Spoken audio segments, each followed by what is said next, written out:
Assalamualaikum warahmatullahi wabarakatuh. Perkenalkan, nama saya Sina Sidik. Saya mahasiswa dari Fakultas Ilmu Administrasi Bisnis angkatan 2021. Dalam kesempatan kali ini, dalam video kali ini, saya akan menjelaskan tentang sumber daya manusia. Nah, sumber daya manusia dalam video kali ini akan dibagi menjadi dua sub materi bahasan, yaitu yang pertama adalah perencanaan dan yang kedua adalah peramalan.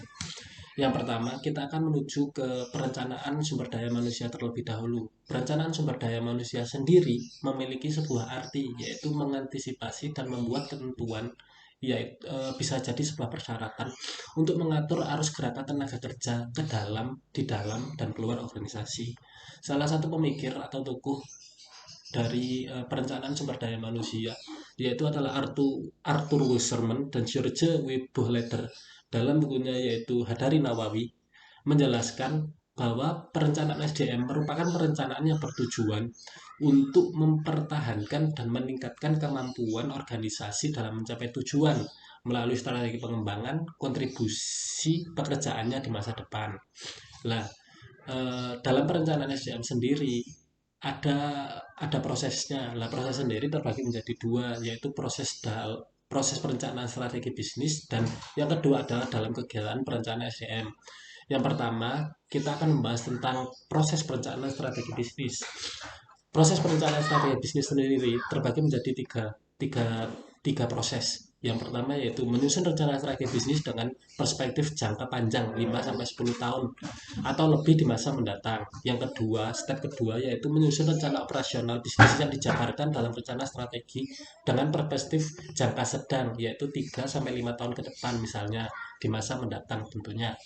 Yang ke step ketiga yaitu menyusun rencana tindakan berupa anggaran dengan perspektif tahunan yang menggambarkan kegiatan bisnis yang akan dilaksanakan selama 1 tahunan dengan menyediakan anggaran tertentu untuk dapat diwujudkan.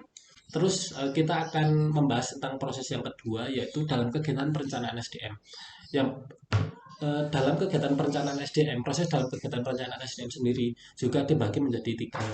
Yaitu yang pertama adalah pada tahap awal perencanaan SDM mengidentifikasi isu-isu berdasarkan komponen-komponen di dalam rencana strategi bisnis jangka panjang.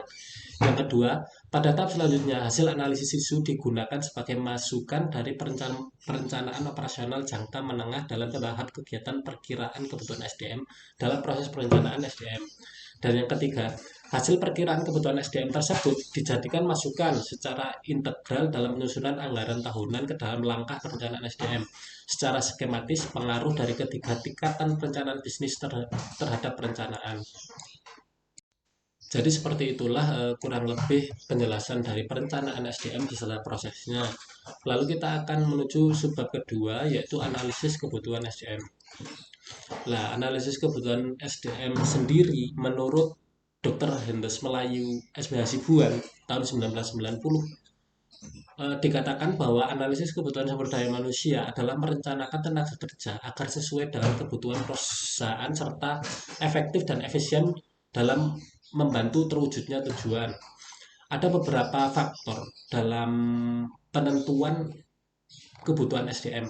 Yang pertama ada faktor eksternal dan yang kedua adalah faktor internal. Faktor eksternal sendiri terbagi menjadi empat. Yang pertama ekonomi nasional dan internasional, yang kedua hukum politik dan sosial, yang ketiga perkembangan ilmu pengetahuan dan teknologi, yang keempat ada pasar pesaing perusahaan. Lalu dalam faktor eksternal juga internal juga dibagi menjadi empat. Yang pertama faktor prediksi produk dan penjualan, yang kedua ada faktor pembiayaan SDM, yang ketiga ada faktor pembukaan bisnis baru, yang keempat ada faktor keterbukaan dan keikutsertaan manajer. Itu adalah penjelasan dari analisis kebutuhan SDM. Jika tadi adalah kebutuhan, maka selanjutnya adalah analisis persediaan SDM. Analisis persediaan SDM terbagi menjadi tiga. Ada yang satu adalah karyawan yang akan pensiun, yang kedua pengunduran diri karyawan, dan yang ketiga ada meninggal dunia dan sebagainya. Lalu pada bab selanjutnya, jika sudah menjelaskan tentang analisis persediaan, maka selanjutnya ada peramalan. Peramalan SDM, peramalan sumber daya manusia. Peramalan sumber daya manusia adalah upaya memperkirakan kebutuhan SDM organisasi di waktu yang akan datang. Juga bermakna usaha peramalan atau perkiraan kebutuhan-kebutuhan karyawan di waktu yang akan datang dengan pasar ketajaman perencanaan SDM ke depan. Juga bisa diartikan sebagai upaya untuk memprediksi kebutuhan SDM sumber daya manusia organisasi baik jangka pendek, menengah, dan panjang dengan tuntutan keahlian atau keterampilan sesuai dengan jumlah, jenis, dan kualitas. Dalam perencanaan SDM terbagi menjadi beberapa teknik. Yang pertama ada teknik Delphi, yaitu menggunakan keahlian sekelompok orang. Para perencan menggunakan keahlian sekelompok orang, lalu menggunakan para perencana sebagai penengah, lalu menyimpulkan berbagai pendapat dan melaporkan kesimpulan-kesimpulan tersebut kepada para ahli. Laporan kemudian dikaji ulang dengan cara survei ulang. Kegiatan ini diulang-ulang sampai para ahli mencapai titik terangnya. Yang kedua, ada ekstrapolasi tingkat dan jenis perubahan yang terjadi di masa lalu. Hal ini digunakan sebagai bahan untuk memperkirakan masa yang akan datang. Yang ketiga, ada teknik indeksi. Teknik estimasi kebutuhan SDM. Metode ini memperkirakan kebutuhan ketenagaan kerjaan di masa depan dengan menandai tingkat perkembangan karyawan. Yang keempat ada teknik analisis statistikal, memperhitungkan hal yang akan terjadi sebagai penyebab bergesernya kebutuhan akan SDM, sumber daya manusia. Yang kelima ada teknik analisis anggaran. Apabila rencana alokasi anggaran telah didasarkan pada berbagai teknik peramalan seperti eksploitasi, indeksi, dan lain-lainnya, diharapkan jumlah dan kualifikasi tenaga kerja yang diperlukan sudah mendekati kebenaran. Yang keenam ada analisis kegiatan baru, memperhitungkan kebutuhan SDM dengan memperkirakan kegiatan organisasi di masa yang akan datang. Yang ketujuh, ada rancangan berbasis komputer, menggunakan serangkaian rumus matematika yang secara simulatan menggunakan berbagai teknik peramalan untuk menghitungkan kebutuhan SDM di masa yang akan datang. Lalu selanjutnya ada analisis permintaan dan penawaran. Analisis permintaan sendiri berarti menurut salah satu tokoh yaitu Shimamura pada tahun 2006, analisis permintaan demand analysis menetapkan kebutuhan SDM di masa depan. Perkiraan SDM berusaha memperkirakan kebutuhan SDM yang seperti apa dalam organisasi. Yang berarti manajer wajib memikirkan masa depan dan segala kemungkinan yang terjadi. Lalu ada analisis penawaran. Analisis penawaran atau supply analysis adalah langkah lanjutan setelah memperkirakan atau membuat proses kebutuhan SDM dengan menganalisis ketersediaan tenaga kerjaan yang dapat diperoleh dari sumber internal ataupun eksternal. Sumber internal adalah pegawai atau tenaga kerja saat ini yang dapat dipromosikan untuk menempati jabatan yang kosong, sedangkan eksternal adalah orang-orang di luar organisasi atau pasar tenaga kerja yang mencakup orang yang belum bekerja atau bekerja di organisasi lain. Lalu ada beberapa materi tentang sistem informasi sumber daya manusia.